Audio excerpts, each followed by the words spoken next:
1. So I've had many moments of pure BPD-fueled rage that resulted in petty revenge in various degrees, but this is by far the biggest and most glorious of all. To make a long story short, after leaving the donor of my unborn boy and then getting scammed out of several $1,000s by a former friend and facing homelessness, I ended up getting what I thought was a stroke of luck, and had a friend offer to pay for a bus ticket to come live with her and have a place for me and my baby when he was born. I was extremely grateful and tried to do everything to show it upon arrival, despite finding the place filthy, overcrowded with boxes and piles of random junk and 12 cats, with 2 litter boxes between all of them that she had not cleaned. She had an infant at the time. I was 7 months pregnant and fresh off a 2-day Greyhound trip, and in my exhausted state, I couldn't tell if I was crazy or not when she took her tiny infant and placed him onto the gross litter-covered carpet to crawl around. I bit my tongue and reminded myself I should be grateful I had a roof over my head for now. Over the next few weeks, it became established that she was not very good at running the household. She was good when it was just her because she didn't have much responsibility beyond cleaning bills and making sure trash and laundry didn't pile up. But as badly as she wanted a kid, she was obviously not prepared for it. She rarely woke up on time to care for her child, and it only took 1 day of waiting for her to get up for him for me to step in because I couldn't bear to hear him cry. She didn't often clean the litter boxes despite us having a rotational schedule to clean them, so I ended up scooping up poop the majority of the time. All in all, to say, I was overworked.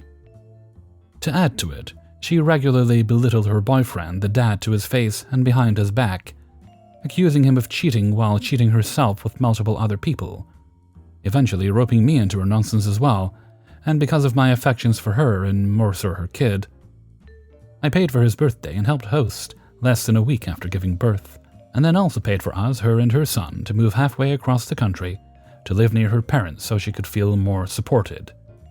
She got another cat, told me I could have this one, and then took it anyways, delegated me and my child to 1 bedroom in her new 5-bedroom house I helped her and her boyfriend get.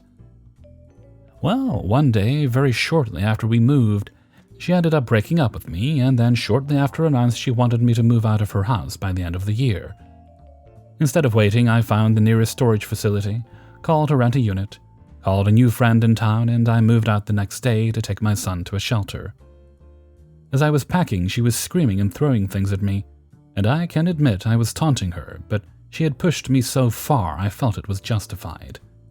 Her best friend, who she told me she was in love with, was there, and she kept going back and forth between fake crying to her friend about how awful I was, as I collected my things, and screaming at me like a lunatic. She had freaked out, had massive tantrums before. This was not new behavior, sadly.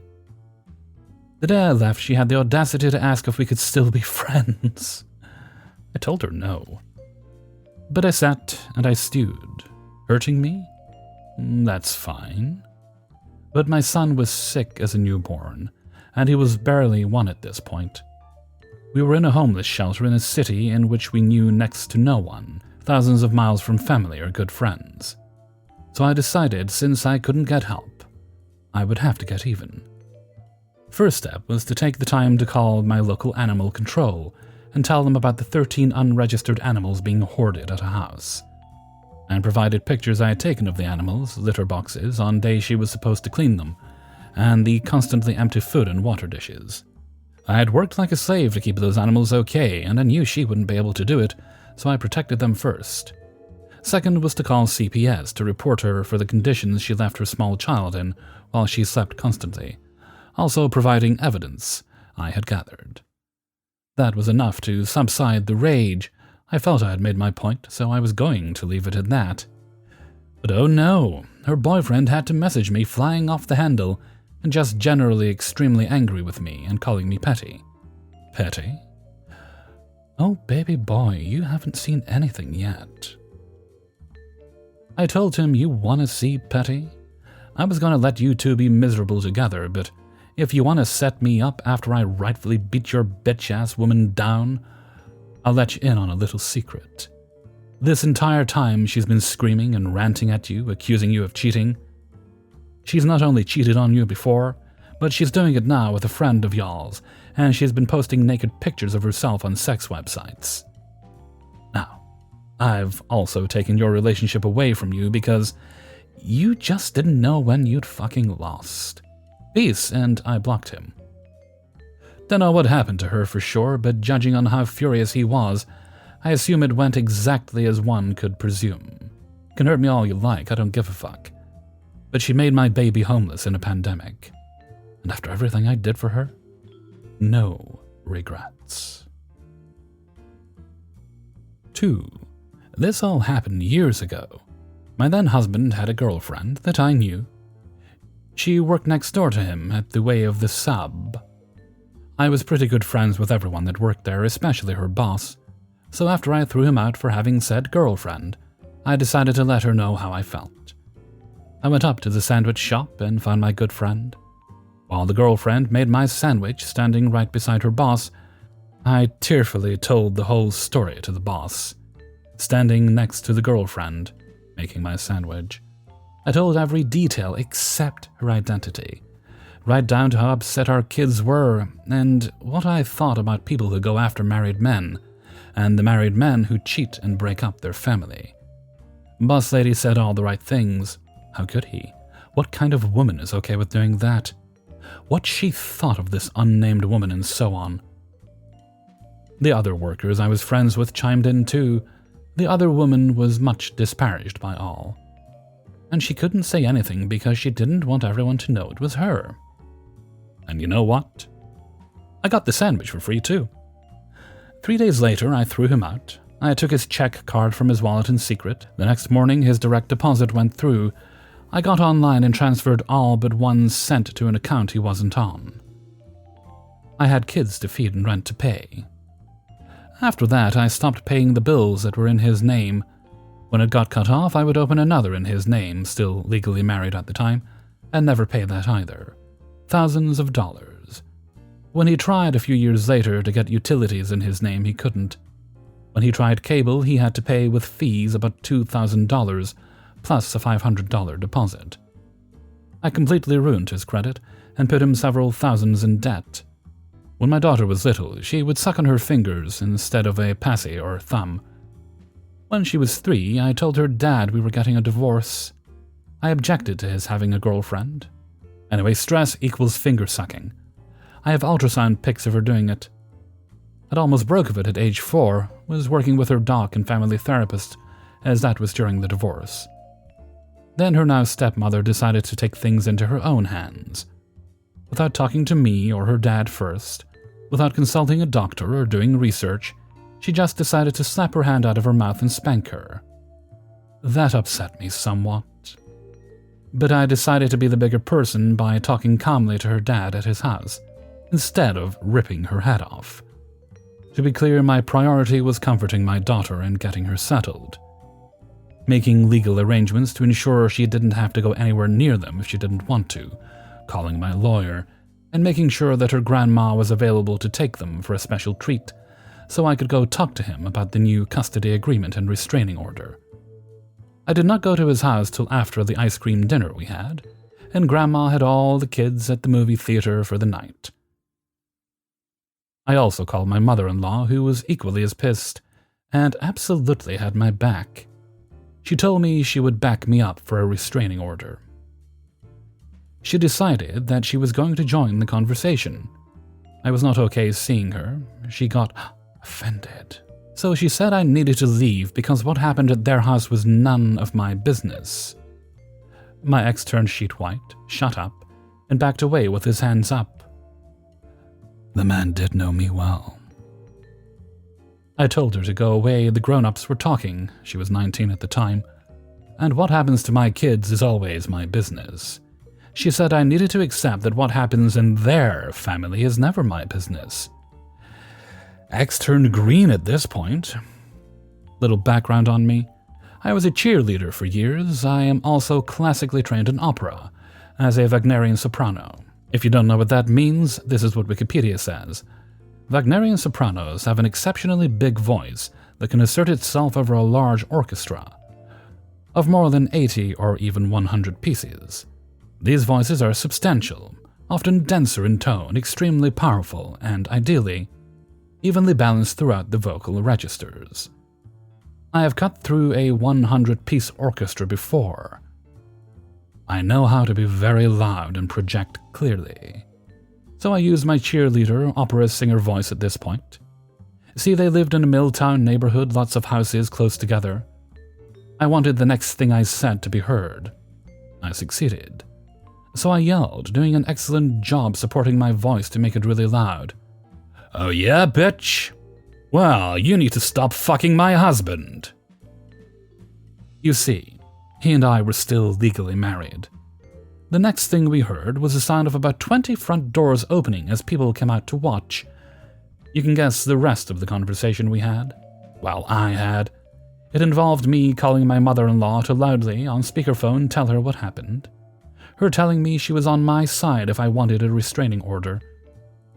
Mother-in-law and father-in-law still love me a bunch. Her, not so much. Me telling the bitch loudly exactly what would happen if she ever put hands on one of my kids ever again, and so on, for about 20 minutes. The cops, yep, she called them, stood off to the side, watching. I did not threaten her with bodily harm once they got there, but I had plenty of perfectly legal but humiliating things to say to her. They didn't even try to stop me. Ex and homewrecker moved about 10 days later. To this day, years later, she has never put hands on my child again. She has also never tried to cross me. She's very quiet around me. We got along just fine. 3. Some backstory. It's kinda graphic. Around June of 2022, I started getting this weird pain in my lower back and upper butt area.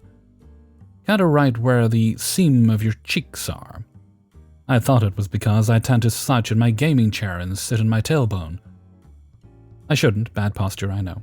Anyway, I thought it was just sore from that, and I fixed my posture a little bit, and took extra care in the shower in cleaning that area. But the pain just kept getting worse. Fast forward a few months, and it never stopped. It turned from pain to itchy to pain to nothing at some points. About 2 months ago, from writing this, I decided to look in the mirror and see what it was. I couldn't see, so I had to ask my girlfriend to look. It was embarrassing to spread my ass cheeks for her, don't get me wrong. When I did, though, she noticed what looked like a little hole, maybe about the size of a pea. And when I say hole, yes, I mean like indented into my skin kinda hole. I won't get more graphic than that, but yes, it acts just like a normal zit. Pops, pus, etc. I schedule a doctor's appointment and have them take a look. It's a pilonidal cyst, actually not just one, but there are 5. 1 big one and 4 other small ones. And with cysts, the only way to get rid of them is surgically, so I schedule my surgery. Throughout this time, I had to take a few days off work for doctor's appointments and basically told my boss it was just for a routine appointment. I didn't want to scare them with, hey, I might be off work for X amount of weeks just yet. When I got the news I needed surgery, that's when I told them. Now, I do a labor-intensive job in a factory, a lot of moving, lifting, etc., and I'm rather essential in my job.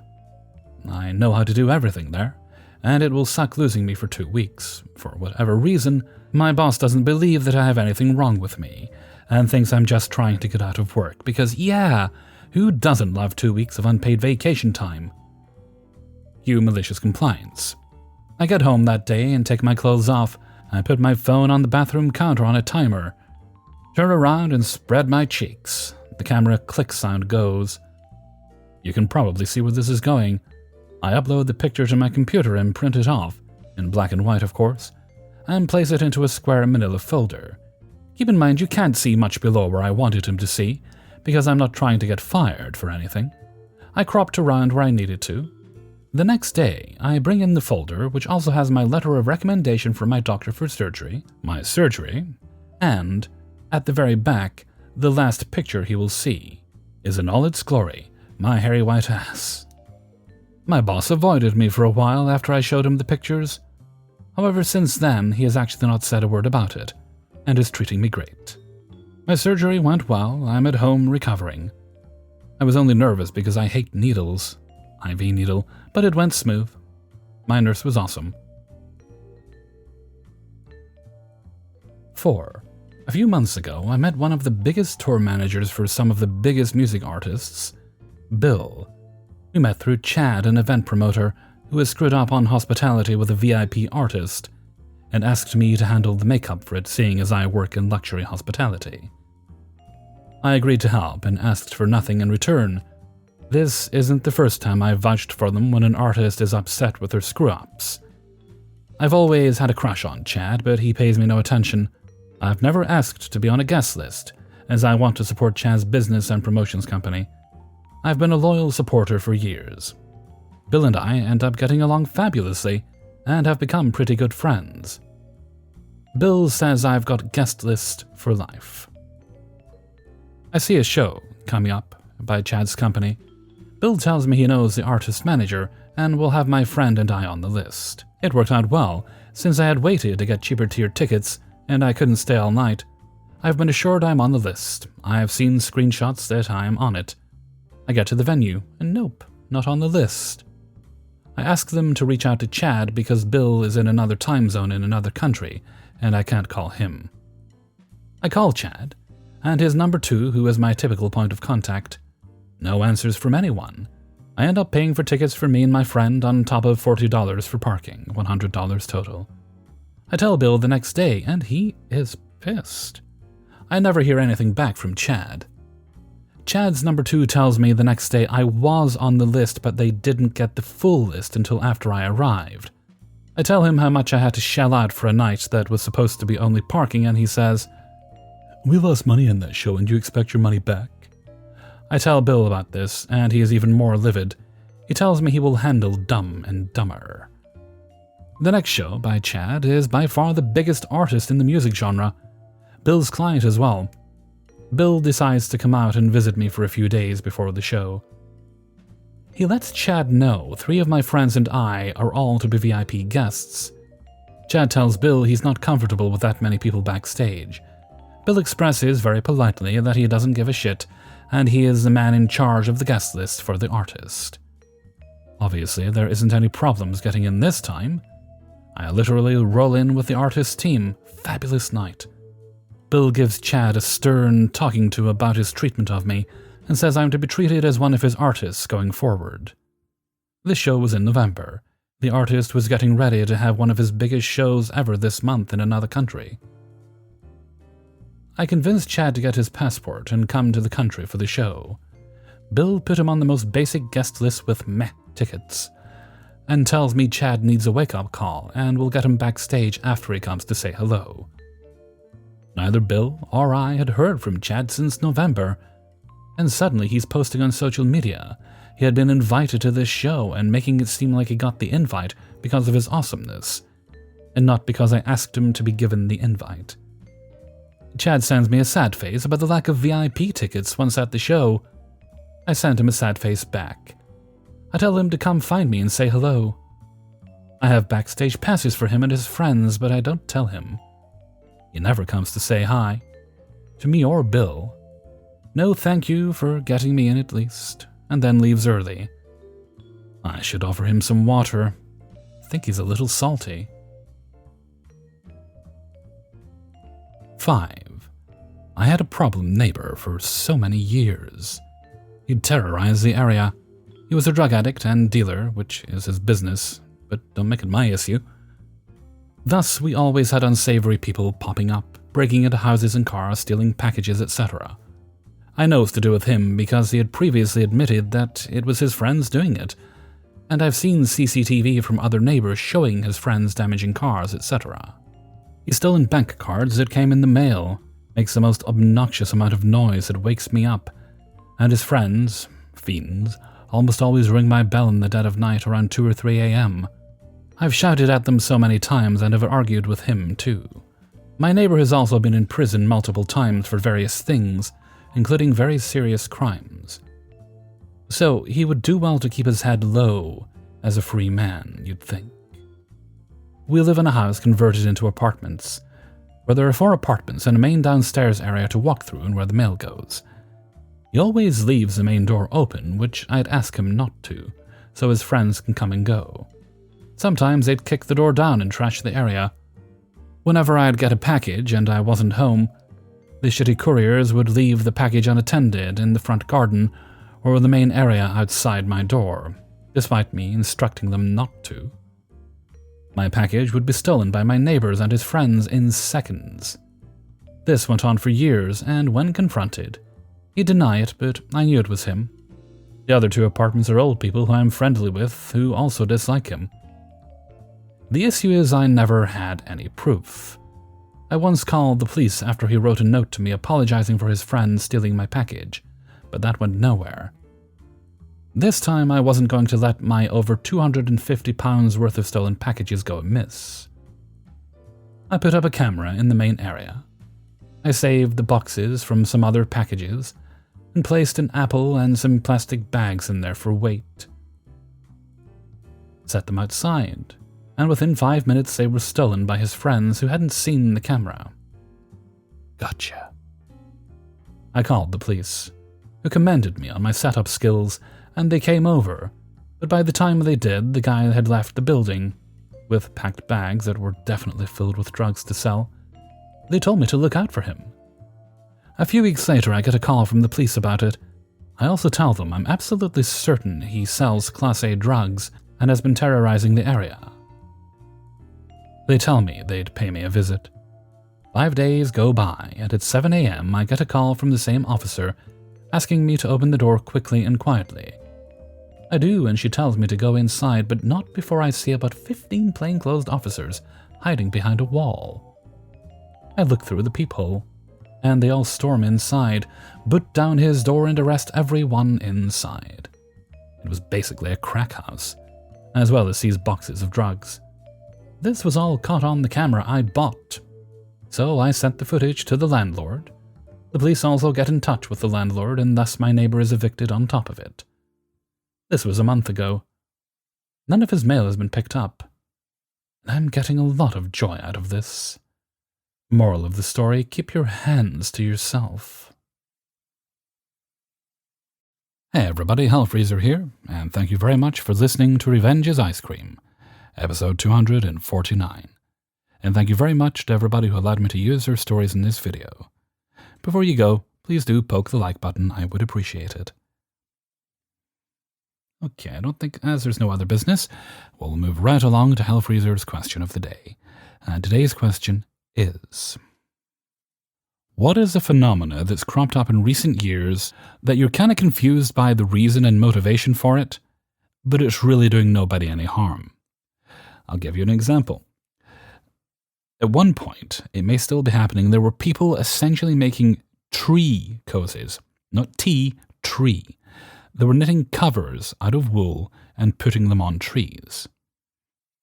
I don't know why, but they seem to enjoy doing it, so let them have at it, why not? Maybe you've come across some cooler ones, and I look forward to reading your answers in a comment below. And with that, I'm going to head off for now. So until next time, thank you very much for listening, and take very good care of yourself.